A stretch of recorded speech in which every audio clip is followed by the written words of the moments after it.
Welcome student.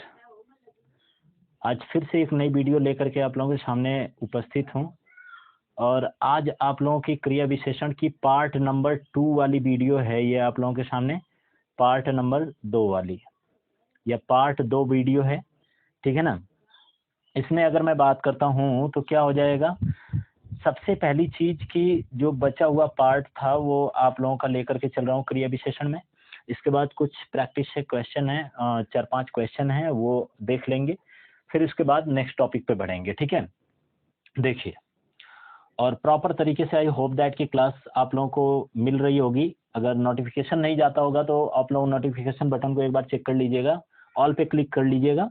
वैसे video की information आपको सुबह 8 बजे, सुबह आपका 10-11 बजे के आसपास वो कम्युनिटी टैब में मिल जाएगा कि कौन सी वीडियो आज आने वाली है, तो वहाँ पे आप लोग जाकर के चैनल में विजिट करके देख सकते हैं, ठीक है। फिलहाल में देखिएगा, यहाँ पर देखते हैं कि क्या होता है। तो सबसे पहली चीज, मैं पहले वाले को चलता हूं। तो यहाँ पर देखिएगा, अब तक आप लोगों के सामने जो किया गया था, आप लोगों के सामने अर्थ के आधार पर क्रिया विशेषण के भेद अब तक हम लोगों ने देखा था। अब देखते हैं रूप के आधार पर क्रिया विशेषण के भेद कितने होते हैं। तो रूप के आधार पर क्रिया विशेषण के भेद 3 होते हैं, जैसा कि दिया हुआ है यहाँ पर देखिएगा, ये वाला दिया हुआ है आपका। पहला दिया हुआ है मूल क्रिया विशेषण दिया हुआ है, दूसरा दिया हुआ है यौगिक क्रिया विशेषण दिया हुआ है, तीसरा आपका ये यौगिक है स्टूडेंट, इसको थोड़ा सा सही से लिख लीजिएगा, यौगिक क्रिया विशेषण है, और तीसरा आपका संयुक्त क्रिया विशेषण है, ठीक है ना। जो कि पहला यहाँ पर मैं आपको डेफिनेशन बताता हूँ क्या है कि मूल क्रिया विशेषण, मूल क्रिया विशेषण क्या होता है।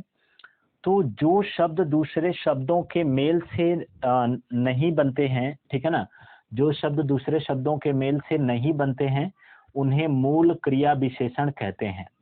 जो शब्द दूसरे के मेल से नहीं बनते हैं, दूसरे शब्दों के मेल से नहीं बनते हैं, तो उन्हें हम क्या कहते हैं, मूल क्रिया विशेषण कहते हैं, ठीक है ना। उन्हें क्या कहते हैं, मूल क्रिया विशेषण कहते हैं। यहाँ पर देखिएगा, जैसे उदाहरण क्या हो जाता है, तो उदाहरण आपका ठीक हो जाएगा, दूर हो जाएगा, अचानक हो जाएगा, फिर हो जाएगा, इत्यादि। ये सारी चीजें अगर कहीं पे आ रही हैं, किसी क्वेश्चन में आ रही हैं, तो आप लोग समझ जाइएगा कि ये मूल क्रिया विशेषण है। वैसे भी अगर मैं बात करता हूं तो रूप के आधार पर क्रिया विशेषण जो होता है वह 3 प्रकार के होते हैं। पहला मूल क्रिया विशेषण, दूसरा यौगिक क्रिया विशेषण, और तीसरा जो होता है संयुक्त क्रिया विशेषण होता है। इसमें से मूल क्रिया विशेषण को क्या कहते हैं, जो शब्द दूसरे शब्दों के मेल से नहीं बनते हैं, यानी कोई दूसरा शब्द इसमें दूसरे शब्दों का मेल नहीं होगा, ठीक है ना, तो वह क्या हो जाएगा, वह आपका मूल क्रिया विशेषण कहा जाएगा। जैसे ठीक, दूर, अचानक, फिर आदि, ठीक है ना, यह क्या हो जाएगा, यह मूल क्रिया विशेषण कहे जाते हैं, ठीक है ना। यौगिक क्रिया विशेषण क्या होता है, यह यौगिक है, यौगिक नहीं है, यौगिक क्रिया विशेषण है, थोड़ी सी मिसप्रिंट हो गई है, ठीक है ना। यौगिक क्रिया विशेषण क्या होता है, तो जो दूसरे शब्दों में प्रत्यय जोड़कर शब्दों का निर्माण करते हैं, ठीक है ना, यानी जो शब्द दूसरे शब्दों में प्रत्यय जोड़कर शब्दों का निर्माण करते हैं, उससे उसे हम क्या कहते हैं, यौगिक क्रिया विशेषण कहते हैं। जैसे यहाँ पर क्या हो जाएगा, चुपके से, यहाँ तक, मन से, इत्यादि, ठीक है ना, मन से इत्यादि, यह क्या हो जाएगा आपका, यह यौगिक क्रिया विशेषण हो जाएगा, ठीक है ना। यह क्या हो जाएगा, तो यौगिक क्रिया विशेषण हो जाएगा। अगली बात कर लेते हैं स्टूडेंट, देखिए तीसरा पार्ट की बात करते हैं, तो यह होता है संयुक्त क्रिया विशेषण। दो शब्दों के योग से बनते हैं, ये जो संयुक्त क्रिया विशेषण होते हैं दो शब्दों के योग से बनते हैं, उसे संयुक्त क्रिया विशेषण कहते हैं। ऐसे शब्द जो दो शब्दों के योग से बनते हैं तो उसे संयुक्त क्रिया विशेषण कहते हैं। जैसे देखो, रात दिन हो जाएगा, बार बार हो जाएगा, जब जब हो जाएगा, धीरे धीरे हो जाएगा। क्लियर है ना, ये क्या हो जाएगा, संयुक्त क्रिया विशेषण कहलाता है। अब एक चीज और भी देख लेते हैं स्टूडेंट, देखिए रूप के आधार पर क्रिया विशेषण के भेद हो गए, ठीक है ना। अब एक चीज और देख लेते हैं, तो यहाँ पर क्या हो जाएगा, यहाँ पर आप लोगों का, एक सेकंड कॉल आ रहा था, चलिए यहाँ पर देख लेते हैं। यहाँ पर क्या हो जाएगा, तो यहाँ पर प्रयोग के आधार पर क्रिया विशेषण के भेद कितने होते हैं। तो प्रयोग के आधार पर स्टूडेंट क्रिया विशेषण के जो भेद होते हैं वह आपके 3 होते हैं, ठीक है ना। कौन कौन से? साधारण क्रिया विशेषण, संयोजन क्रिया विशेषण, अनुबंध क्रिया विशेषण होते हैं। ये 3 प्रकार के क्रिया विशेषण होते हैं। कौन कौन से? तो साधारण क्रिया विशेषण, संयोजन क्रिया विशेषण और अनुबंध क्रिया विशेषण होते हैं। ये 3 प्रकार के क्रिया विशेषण होते हैं। किसके आधार पर? प्रयोग के आधार पर 3 प्रकार के क्रिया विशेषण होते हैं, ठीक है। अब इसमें हम लोग आगे बढ़ते हैं। आगे आप लोगों के सामने प्रैक्टिस सेशन है, कुछ 2-3 क्वेश्चन है, 2-4 क्वेश्चन है उसी से रिलेटेड।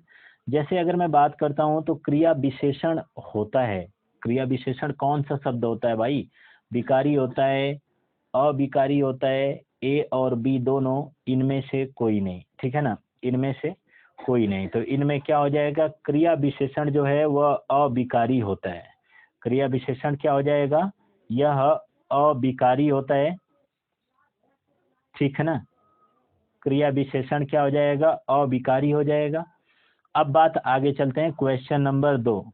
वह धीरे धीरे चल रहा था, इसमें क्रिया विशेषण है, ठीक है ना। अब जरा अभी अभी मैं आप लोगों को पढ़ा करके आया हूं कि धीरे धीरे अगर जिसमें आएगा ना तो वही क्रिया विशेषण हो जाएगा, अर्थात ऑप्शन नंबर बी सही है।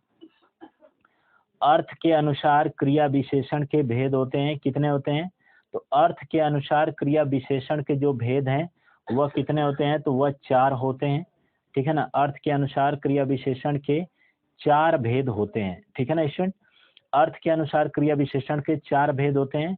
जैसे तो यहाँ पर आप लोगों को समझ में आ ही गया कि ये 4 भेद होते हैं। अब आगे चलते हैं। अगला क्वेश्चन ये रहा कि मोहन उधर गया।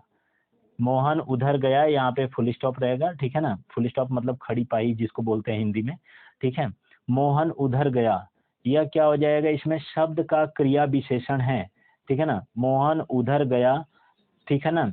इसमें जो उधर है इसके नीचे अंडरलाइन किया हुआ था स्टूडेंट, ये नहीं लग पाया है, ठीक है ना। तो इसमें रेखांकित शब्द जो है कौन सा क्रिया विशेषण शब्द है?